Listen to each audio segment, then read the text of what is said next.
May nakalimutan ako.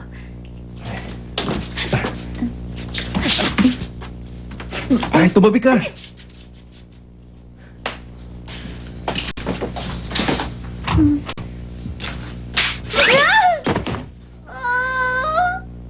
Engot talaga.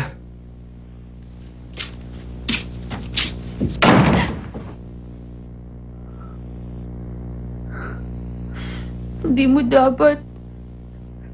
Sinasabihan ng engot ang hinilikan mo.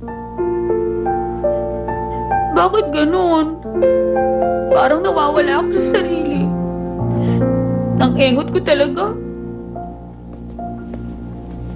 Hi, sa tuwing nakikita ko kayo naka-school uniform, parang gusto ko ulit maging teenager.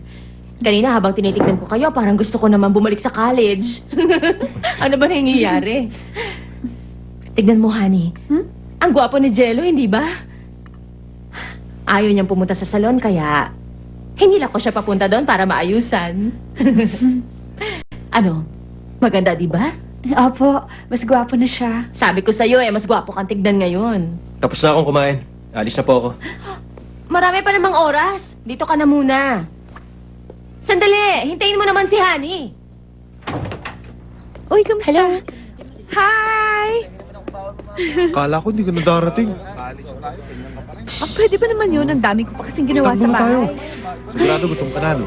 Halika na. Basta niya na lang ako iniwan habang kumakain. Ano naman kaya ang gagawin niya dito? Baka naman. Hayaan Hoy, mo Honey, na nga lang. ano binubulong-bulong mo dyan? Magkwento ka naman sa akin. Nagpakulot ka pala? Oo. Mura lang kasi. 50% discount. Ang maganda. Para kang may suot na helmet. Honey, kung hindi mo nagustuhan, hindi mo naman kailangan mga insulto. Nasaan nga pala si Mina? Nandito na ako.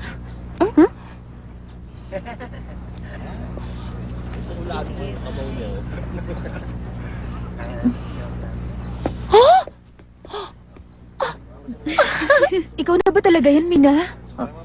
Pangit ba? Hindi. Nakita na kita kanina dyan. Pero hindi talaga kita nakilala. Wow naman! Ang ganda mo na! Ang ganda mo! Ibang iba ka na.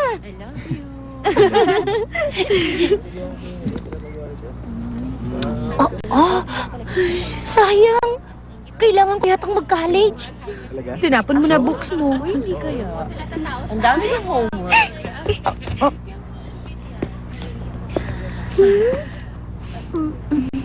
Alam ko, honey.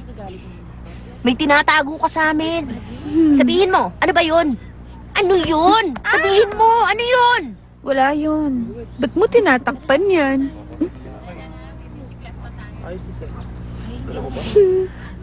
Kinis ako. Sa lips. Ano? Kinis ako sa lips. Ano? Kinis ka? Honey, talaga? Kailan? Saan? Paano? Julie, hindi pwede. Huwag ka muna maingay. Nalikan ka niya. Ibig sabihin kayo na. Parang biro lang yun. Masyadong mabilis sa mga naging pangyayari. Ano ka ba, honey? Ang kiss ay kiss pa rin. Kaya be happy. Kala mo, pagkakalat ko yan. Wow! Ano ka ba? Ito na. Wow! Honey, ikaw ang pinakamaswerteng babae sa mundo. Nakakaingit. Kung napalalampasin ng pagkakataon. Ang paborito nating